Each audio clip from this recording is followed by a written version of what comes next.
Next topic sentimental comedy. Sentimental comedy എന്ന് പറയുമ്പോൾ module 2-നകത്ത് വരുന്ന തിയറി പോർഷൻസ് ആണ് കേട്ടോ. ഇത് 18th സെഞ്ച്വറി ലിറ്ററേച്ചറിലുള്ള തിയറി പോർഷൻ, അതായത് sentimental, anti sentimental, periodic literature എന്താണ്, അതുപോലെ തന്നെ പ്രോസ് റൈറ്റേഴ്സിനെ കുറിച്ചും ഇംഗ്ലീഷ് നോവലിനെ കുറിച്ചും ഒക്കെയാണ് നമ്മൾ ഈ ഒരു ഓഡിയോയ്ക്കകത്ത് ഡിസ്കസ് ചെയ്യാൻ പോകുന്നത്. മൊഡ്യൂൾ 2-ലെ തിയറി പോർഷനാണ്. അപ്പോൾ നമുക്ക് സെൻറ്റിമെൻ്റൽ കോമഡി എന്താണെന്ന് നോക്കാം. സെൻറ്റിമെൻ്റൽ കോമഡി 18th സെഞ്ച്വറിയിലാണ് ഡെവലപ്പ് ആയത്. അത് ഈ റെസ്റ്റോറേഷൻ കോമഡി ഓഫ് മാനേഴ്സ് എന്ന് നമ്മൾ പറഞ്ഞില്ലേ, അതായത് ഈ അരിസ്റ്റോക്രാറ്റിക് സൊസൈറ്റിയെ ആളുകളെയൊക്കെ കളിയാക്കിക്കൊണ്ട് എഴുതിയിരിക്കുന്നതായിരുന്നു കോമഡി ഓഫ് മാനേഴ്സ്. അതിനെതിരെ കൊണ്ടുവന്നതാണ് സെൻറ്റിമെൻ്റൽ കോമഡി. സെൻറ്റിമെൻ്റൽ എന്ന് പറയുമ്പോൾ തന്നെ ആ വാക്കിനകത്തുണ്ട് എന്ന് വെച്ച് കഴിഞ്ഞാൽ ഭയങ്കര ഇമോഷണൽ ആയിട്ടുള്ള ഡ്രാമാസ്, മൊറാലിറ്റിക്ക് ഇമ്പോർട്ടൻസ് കൊടുക്കുന്ന അല്ലെങ്കിൽ പ്രൊമോട്ട് ചെയ്യുന്ന നല്ല കാര്യങ്ങൾ പഠിപ്പിക്കുന്ന ഡ്രാമ, അതാണ് സെൻറ്റിമെൻ്റൽ കോമഡി. അങ്ങനെ വേണം നോക്കി വെക്കാൻ. അപ്പോൾ സെൻറ്റിമെൻ്റൽ കോമഡി എന്ന് വെച്ചാൽ ക്യാരക്ടേഴ്സ് എല്ലാം വളരെ ഗുഡ് ഹാർട്ടഡ് ആയിട്ടുള്ള ക്യാരക്ടേഴ്സാണ്, വിർച്വസ് ആയിട്ടുള്ള ആളുകളാണ്. അപ്പോൾ അവർ ഈ middle class values, honesty, kindness, family affection, ഇതൊക്കെയാണ് തീമായിട്ട് വരുന്നത്. അപ്പോൾ ഈ ലാഫ്റ്ററിന് വേണ്ടിയല്ല സെൻറ്റിമെൻ്റൽ കോമഡി. സെൻറ്റിമെൻ്റൽ കോമഡി എന്ന് വെച്ചാൽ കരയിപ്പിക്കാനും സിമ്പതിക്കും വേണ്ടിയുള്ള കോമഡീസാണ്. മോറൽ ലെസൺസ് ഒക്കെയാണ് ഈ ഒരു നാടകങ്ങളിൽ കൊടുക്കുന്നത്. പ്ലോട്ട് ജനറലി ഹാപ്പി ആയിട്ടായിരിക്കും എൻഡ് ചെയ്യുന്നത്. ക്യാരക്ടേഴ്സ് ഇമോഷണൽ ആയിട്ടുള്ള സ്പീച്ചസ് ഒക്കെ കൊടുക്കും. ഭയങ്കര സോഫ്റ്റ് ആൻഡ് ജെൻറ്റിലായിരുന്നു, അല്ലാതെ അത് സറ്റയറിക്കലൊന്നും അല്ല. ഹ്യൂമർ ഓഡിയൻസ് എന്ന് വെച്ച് കഴിഞ്ഞാൽ ഇത് കണ്ടു കഴിയുമ്പോൾ അവർ ഇമോഷണലി മൂഡ് ആവണം. ലവും ഒക്കെയാണ് സെൻട്രൽ തീം.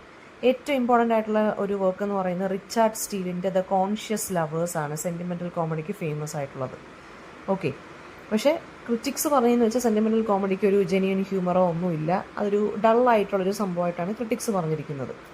അപ്പോൾ റെസ്റ്റോറേഷൻ കോമഡി ഓഫ് മാനേഴ്സിന് ആ സറ്റയറിനും ഹ്യൂമറസ് ആയിട്ടുള്ള കാര്യത്തിനും എതിരെ കൊണ്ടുവന്നതാണ് എന്തെന്ന് പറയുന്നത് സെൻറ്റിമെൻ്റൽ കോമഡി. ഭയങ്കര സെൻറ്റിമെൻ്റൽസ്, അതായത് ഭയങ്കര സെൻറ്റിമെൻ്റൽ ആയിട്ടുള്ള പ്ലേസ്, അത്രയൊക്കെ ആലോചിച്ച് വെച്ചാൽ മതി. ഇനി ഇതിനെതിരെ കൊണ്ടുവന്നതാണ് അടുത്ത നമ്മുടെ ടോപ്പിക്കായിട്ടുള്ള anti sentimental comedy. Anti sentimental comedy എന്ന് വെച്ചാൽ ഈ എക്സസ് ആയിട്ട് നമ്മളിൽ സീരിയലൊക്കെ കാണുന്ന പോലെയാണ് ഈ സെൻറ്റിമെൻ്റൽ കോമഡി അല്ലെങ്കിൽ സെൻറ്റിമെൻ്റൽ ഡ്രാമാസ് എന്ന് പറയുന്നത്. ആ ഇമോഷൻസിനെയൊക്കെ ഭയങ്കര വല്ലാത്ത രീതിയിൽ എക്സസ് ആയിട്ട് കാണിക്കുന്നതായിരുന്നു സെൻറ്റിമെൻ്റൽ കോമഡി. അതിനെതിരെ കൊണ്ടുവന്നതാണ് ആൻറ്റി സെൻറ്റിമെൻ്റൽ കോമഡി. അത് നമ്മുടെ കോമഡി ഓഫ് മാനേഴ്സ് പോലെ ഭയങ്കര വിറ്റി ആൻഡ് ഹ്യൂമറസ് ആണ്. അതായത് ഈ മൊറാലിറ്റിയെ കളിയാക്കുക, എക്സാജറേറ്റഡ് ആയിട്ടുള്ള സെൻറ്റിമെൻറ്റാലിറ്റിയെ കളിയാക്കുക, വളരെ ഹ്യൂമറസ് ആയിട്ടുള്ള ഡയലോഗ്സും ഒക്കെ ആയിരുന്നു. മോറലായിട്ട് യാതൊരുവിധ കാര്യങ്ങളും പറയത്തില്ല ഇതിനകത്ത്. പിന്നെ എന്താണ്, ഹ്യൂമൻ വീക്ക്നെസ്സിനായിരുന്നു അവർ ഇമ്പോർട്ടൻസ് കൊടുത്തത്. എന്ന് വെച്ചാൽ ക്യാരക്ടേഴ്സ് എല്ലാം മിക്കവാറും വളരെ നെഗറ്റീവ് ഷെയ്ഡും പിന്നെ കുറച്ച് ക്ലെവർ ആൻഡ് ഹ്യൂമറസ് ആയിട്ടുള്ള ക്യാരക്ടേഴ്സാണ്. ഈ സൊസൈറ്റിയുടെ ആവശ്യമില്ലാത്ത ഹിപ്പോക്രസിയും ഈ ഫേക്ക്നെസ്സും അതെല്ലാം കൂടെ സറ്ററൈസ് ചെയ്യുന്ന പ്ലേ ആയിരുന്നു ആൻറ്റി സെൻറ്റിമെൻ്റൽ കോമഡി. കോമിക് ആയിട്ടുള്ള ഒരുപാട് സിറ്റുവേഷൻസ് ഉണ്ട്, ഇമോഷണൽ സീൻസൊക്കെ വളരെ കുറവാണ്, അല്ലെങ്കിൽ ഇല്ല. ഒലിവർ ഗോൾഡ്സ്മിത്ത് ആണ് ആൻറ്റി സെൻറ്റിമെൻ്റൽ കോമഡിയുടെ അല്ലെങ്കിൽ ഒരു വലിയൊരു ഗ്രേറ്റ് ഡ്രമാറ്റിസ്റ്റ് എന്ന് പറയുന്നത്. അപ്പോൾ അദ്ദേഹത്തിൻ്റെ ഷീ സ്റ്റൂപ്സ് ടു കോൺക്വർ എന്ന് പറയുന്നത് വളരെ കോമിക്കലായിട്ടുള്ളൊരു ഡ്രാമയാണ്. അതുപോലെ തന്നെ അടുത്ത ആളെന്ന് പറയുന്നത് ഷെറിഡൻ്റെ ദ സ്കൂൾ ഫോർ സ്കാൻഡൽ എന്ന് പറയുന്നതും ഈ ഗോസിപ്പൊക്കെ അടിച്ചിരിക്കുന്ന ആളുകളുണ്ടല്ലോ, അവരെയൊക്കെ കളിയാക്കിക്കൊണ്ടുള്ളൊരു പ്ലേ ആണ് ദ സ്കൂൾ ഫോർ സ്കാൻഡൽ എന്ന് പറയുന്നത്. ഓക്കെ, അപ്പോൾ ആൻറ്റി സെൻറ്റിമെൻ്റൽ കോമഡി വളരെ വിറ്റി ആയിട്ടുള്ള ഡയലോഗ്സ്, സറ്റയർ, കോമിക്കിനൊക്കെ ഇമ്പോർട്ടൻസ് കൊടുത്ത്, ഹ്യൂമറിനൊക്കെ ഇമ്പോർട്ടൻസ് കൊടുത്ത് വരുന്ന ഡ്രാമാസാണ് ആൻറ്റി സെൻറ്റിമെൻ്റൽ കോമഡി.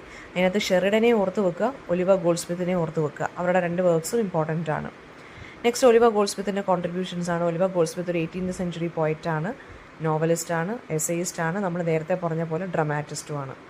അപ്പം ഇംഗ്ലീഷ് ഡ്രാമയിൽ കോമഡിയെ റിവൈവ് ചെയ്തെടുത്തൊരു മനുഷ്യനായിരുന്നു ഇദ്ദേഹം. അദ്ദേഹത്തിന് ഈ എക്സസീവായിട്ടുള്ള ഇമോഷൻസ്, സെൻറ്റിമെൻ്റൽ കോമഡിയൊന്നും ഇഷ്ടമല്ലായിരുന്നു. അങ്ങനെയാണ് ഇദ്ദേഹത്തിൻ്റെ ഫേമസ് പ്ലേ ആയിട്ടുള്ള ഷീ സ്റ്റൂപ്സ് ടു കോൺക്വർ എന്നുള്ള ആൻറ്റി സെൻറ്റിമെൻ്റൽ പ്ലേ അദ്ദേഹം ഇറക്കിയത്. അപ്പം അതിനകത്ത് ഈ പ്ലേക്കകത്ത്, നാടകത്തിനകത്ത് ഫുള്ള് നമ്മൾ ഈ പ്രിയദർശൻ പടമൊക്കെ, പണ്ടത്തെ പ്രിയദർശൻ പടം കാണുന്ന കണക്ക് മിസ്റ്റേക്കൺ ഐഡൻറ്റിറ്റീസ്, അങ്ങോട്ടും ഇങ്ങോട്ടും ക്യാരക്ടേഴ്സ് അങ്ങോട്ടും ഇങ്ങോട്ടും മാറിപ്പോകുന്നു, അങ്ങോട്ടും ഇങ്ങോട്ടും തെറ്റിദ്ധാരണകൾ വരുന്നു, തെറ്റിദ്ധാരണകൾ കാരണം അങ്ങോട്ടും ഇങ്ങോട്ടും എന്താണ് മിസ്അണ്ടർസ്റ്റാൻഡിങ്സ് വരുന്നു. വളരെ ഹ്യൂമറസ് ആയിട്ടുള്ള ലൈവ്ലി ക്യാരക്ടേഴ്സാണ്. അദ്ദേഹത്തിൻ്റെ മറ്റൊരു നോവലാണ് ദ വിക്കാർ ഓഫ് വേക്ക്ഫീൽഡ് എന്ന് പറയുന്നത്. അതിനകത്ത് ഡൊമസ്റ്റിക് ലൈഫിനെക്കുറിച്ചും മൊറാലിറ്റിയെക്കുറിച്ചും ഒക്കെയാണ് പറയുന്നത്. പിന്നെ അദ്ദേഹത്തിൻ്റെ കവിതയാണ് ദ ഡെസേർട്ടഡ് വില്ലേജ്. ഓക്കെ, നോവലും ഡ്രാമയും കവിതയും അദ്ദേഹം എഴുതിയിട്ടുണ്ട്. ഡെസേർട്ടഡ് വില്ലേജ് എന്നുള്ള കവിതയ്ക്കകത്ത് റൂറൽ അതായത് ഈ സോഷ്യൽ ഇനിക്വാളിറ്റിയെക്കുറിച്ച് ക്രിട്ടിസൈസ് ചെയ്തൊക്കെയാണ് എഴുതിയിരിക്കുന്നത്. നെക്സ്റ്റ് വരുന്നതെന്ന് വെച്ചാൽ ഷെറിഡൻ്റെ കോൺട്രിബ്യൂഷൻസ് ആണ്. അപ്പോൾ ആ ഷെറിഡൻ്റെ ഫുൾ നെയിം റിച്ചാർഡ് ബ്രിൻസ്ലി ഷെറിഡൻ എന്നാണ്. ഒരു കോമിക് ഡ്രമാറ്റിസ്റ്റ് ആയിരുന്നു. റെസ്റ്റോറേഷൻ കോമഡിയെ റിവൈവ് ചെയ്തെടുത്തു. ഷെറിഡൻ്റെ പ്ലേയുടെ പ്രത്യേകത എന്താണ്? വളരെ വിറ്റി, സറ്റേറിക്കൽ ആയിട്ടുള്ള അല്ലെങ്കിൽ ലൈവ്ലി ആയിട്ടുള്ള ഡയലോഗ്സ് ആണ്. ഇതിൻ്റെ മാസ്റ്റർ പീസാണ് ദ സ്കൂൾ ഫോർ സ്കാൻഡൽ. ഞാൻ നേരത്തെ പറഞ്ഞ പോലെ ഈ ഗോസിപ്പൊക്കെ അടിച്ചിരിക്കുന്ന ആളുകളുണ്ടല്ലോ, റിച്ച് ആളുകളുടെ ഇടയിലുള്ള. സോ അത് മാത്രമായിരിക്കും അവരുടെ തൊഴിൽ. അവരെയൊക്കെ കളിയാക്കിക്കൊണ്ടുള്ള പ്ലേ ആണ് ദ സ്കൂൾ ഫോർ സ്കാൻഡൽ. അതിനകത്ത് മോസ്റ്റ് മെമ്മറബിൾ ആയിട്ടുള്ള ക്യാരക്ടേഴ്സ് എന്ന് പറയുന്നത് ലേഡി സ്നിയർവെല്ല്. അവരുടെ തൊഴിൽ തന്നെ ഈ ഗോസിപ്പ് അടിച്ചിട്ട് നടക്കുക എന്നുള്ളതാണ്. അനദർ ഇമ്പോർട്ടൻറ്റ് പ്ലേ എന്ന് പറയുന്നത് ദ റൈവൽസ്.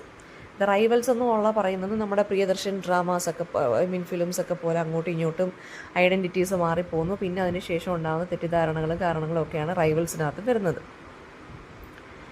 പിന്നെ അപ്പോൾ ഇതുപോലെ ഹ്യൂമറസ് ആയിട്ടുള്ള പ്ലേകൾ, സിറ്റുവേഷൻസ് ഒക്കെയാണ് വരുന്നത്. സറ്റേറിക്കൽ ആൻഡ് എൻ്റർടൈനിങ് ആണ്. പിന്നെന്താണ്, വളരെ വിറ്റി ഡയലോഗ്സ് ഒക്കെയാണ് ഇദ്ദേഹം യൂസ് ചെയ്യുന്നത്. ഇദ്ദേഹത്തിനൊരു സക്സസ്ഫുൾ പൊളിറ്റിക്കൽ കരിയറും ഉണ്ടായിരുന്നു കേട്ടോ. ഇദ്ദേഹം പാർലമെൻറ്റിലെ മെമ്പർ കൂടിയായിരുന്നു. പിന്നെ എന്താ പറയുക, ഇതൊക്കെയായിരുന്നു നമ്മുടെ ഷെറിഡൻ്റെ കോൺട്രിബ്യൂഷൻസ്. പിന്നെ ഈ പീരീഡിൽ വരുന്ന മറ്റൊരു ഇമ്പോർട്ടൻ്റ് ആയിട്ടുള്ളൊരു ജോണർ എന്ന് പറയുന്നത് പീരിയോഡിക്കൽ ലിറ്ററേച്ചർ. പീരിയോഡിക്കൽസ് എന്ന് വെച്ചാൽ എന്താ, ന്യൂസ് പേപ്പറിൽ മാഗസീൻസ് പോലെ റെഗുലറായിട്ട് ഇറങ്ങിയിരുന്ന പബ്ലിക്കേഷൻസ്. അതിനകത്ത് സോഷ്യൽ, പൊളിറ്റിക്കൽ, കൾച്ചറൽ ലൈഫ് ഇതിനെക്കുറിച്ചൊക്കെ ഡിസ്കസ് ചെയ്യും. കോഫി ഹൗസസിലൊക്കെ ആയിരുന്നു ഈ പീരിയോഡിക്കൽ റീഡിങ് ഭയങ്കരമായിട്ട് ഫ്ലറിഷ് ചെയ്തത്. ആളുകൾ മാഗസീൻസൊക്കെ വായിക്കുന്നതേ. അപ്പോൾ അത് ശരിക്കും പറഞ്ഞാൽ റീഡേഴ്സിനെ എൻ്റർടൈൻ ചെയ്യാനോ എഡ്യൂക്കേറ്റ് ചെയ്യാനോ ആണ് പീരിയോഡിക്കൽസ് ഇറങ്ങിയത്. എസ്സേസ് ആയിരുന്നു പീരിയോഡിക്കൽസിലെ ഇമ്പോർട്ടൻ്റ് ആയിട്ടുള്ള ലിറ്റററി ഫോം. അപ്പോൾ ഈ എസ്സേകളൊക്കെ സിമ്പിൾ ആൻഡ് പോളിഷ്ഡ് ആയിരുന്നു. പിന്നെന്താണ്, മാനേഴ്സിനെ കുറിച്ചും ലിറ്ററേച്ചറിനെ കുറിച്ചും പൊളിറ്റിക്സിനെ കുറിച്ചും ഒക്കെ ഇതിനകത്ത് എസ്സേസ് വന്നു. അപ്പോൾ ഏറ്റവും 2 പീരിയോഡിക്കൽ റൈറ്റേഴ്സ് എന്ന് പറയുന്നത് അല്ലെങ്കിൽ എസ്സേയിസ്റ്റ് എന്ന് പറയുന്നത് ജോസഫ് അഡിസണും റിച്ചാർഡ് സ്റ്റീലും ആയിരുന്നു. അഡിസൺ ആൻഡ് സ്റ്റീൽ എന്ന് പഠിച്ചു വെച്ചാൽ മതി. ഇവരുടെ 2 പേരുടെയും പീരിയോഡിക്കൽസ് ആണ് ദ ടാറ്റ്ലർ, അതുപോലെ തന്നെ ദ സ്പെക്ടേറ്റർ എന്ന് പറയുന്നത് അഡിസൻ്റെയും ടാറ്റ്ലർ എന്ന് പറയുന്നത് റിച്ചാർഡ് സ്റ്റീലിൻ്റെയും പീരിയോഡിക്കലായിരുന്നു. മിഡിൽ ക്ലാസ്സിനെ കുറിച്ചും അതിനെയൊക്കെ കുറിച്ചാണ് ഇതിനകത്ത് സംസാരിക്കുന്നത് കേട്ടോ. എസ്സേസ് ഒക്കെ വന്നു പോകുന്നത്. ഇനി ആരാണ് അഡിസൺ ആൻഡ് സ്റ്റീൽ എന്നുള്ളതാണ്. അഡിസണും സ്റ്റീലും പീരിയോഡിക്കൽ എസ്സേയുടെ ആളുകളാണ്. സ്റ്റീലാണ് ദ ടാറ്റ്ലർ 1709 ഫോം ചെയ്തു. എസ്സേസ് ഒക്കെ എഴുതാൻ തുടങ്ങി. അഡിസണും ഇതിനകത്ത് എസ്സേസ് എഴുതുമായിരുന്നു. ഇവർ രണ്ടുപേരുടെ ഒരുമിച്ച് ഫോം ചെയ്താണ് ദ സ്പെക്ടേറ്റർ എന്നുള്ള പീരിയോഡിക്കൽ 1711. അപ്പോൾ അവർ എസ്സേകൾ എന്തിനെക്കുറിച്ചൊക്കെ എഴുതിയെന്ന് വെച്ചാൽ മാനേഴ്സിനെ കുറിച്ച്, സോഷ്യൽ ബിഹേവിയറിനെ കുറിച്ച്, ലിറ്ററേച്ചറിനെ കുറിച്ചൊക്കെ എഴുതി. ഹ്യൂമറസ് ആയിട്ടുള്ള രീതിയിലും മോറൽ ഇൻസ്ട്രക്ഷൻസ് ഒക്കെ കൊടുക്കുന്ന രീതിയിലും ഒക്കെ എഴുതിയിരുന്നു. വളരെ ക്ലിയർ ആയിട്ടുള്ള സ്റ്റൈലായിരുന്നു ഇവർ എഴുതിയിരുന്നത്. അഡിസൺ കുറച്ചുകൂടി ക്ലിയർ ആൻഡ് ബാലൻസ്ഡ് ആണെങ്കിൽ സ്റ്റീലിൻ്റെ സ്റ്റൈൽ കുറച്ചുകൂടി ഇമോഷണലാണ്. അപ്പോൾ ലണ്ടൻ സൊസൈറ്റിയിലെ മിഡിൽ ക്ലാസ് ലൈഫിനെ കുറിച്ചൊക്കെ എസ്സേസ് എഴുതുമായിരുന്നു ഇവർ. അപ്പോൾ അഡിസൻ്റെ സ്പെക്ടേറ്റർ എന്നുള്ള ആ പീരിയോഡിക്കലിനകത്ത് വരുന്നൊരു ക്യാരക്ടറാണ്, സ്പെക്ടേറ്റർ ക്ലബിനകത്തുള്ള വരുന്നൊരു ഫിക്ഷണൽ ക്യാരക്ടറാണ് സർ റോജർ ഡി കവേർലി എന്ന് പറയുന്നത്. അദ്ദേഹത്തിൻ്റെ ഇമാജിനേഷനിൽ വന്നൊരു ക്യാരക്ടറായിരുന്നു ഇത്. സ്റ്റീല് പിന്നീട് ജേർണലിസത്തിലോട്ടൊക്കെ പോയി, തിയേറ്റർ ക്രിറ്റിസിസത്തിലോട്ടൊക്കെ പോയി. ഓക്കെ, നെക്സ്റ്റ് വരുന്നത് 18th സെഞ്ച്വറി ലിറ്ററേച്ചറിനെ കുറിച്ചാണ് നമ്മൾ നോക്കുന്നത്. അതായത് ഫിക്ഷൻ, സറ്റയർ, ആരൊക്കെയായിരുന്നു പ്രോസ് റൈറ്റേഴ്സ്, പിന്നെ കുറച്ച് റൈറ്റേഴ്സിൻ്റെ കോൺട്രിബ്യൂഷൻസും നോവൽസും, ടൈപ്സ് ഓഫ് നോവൽസുമാണ് നമ്മൾ അടുത്ത ഓഡിയോയ്ക്കകത്ത് നോക്കാൻ പോകുന്നത്.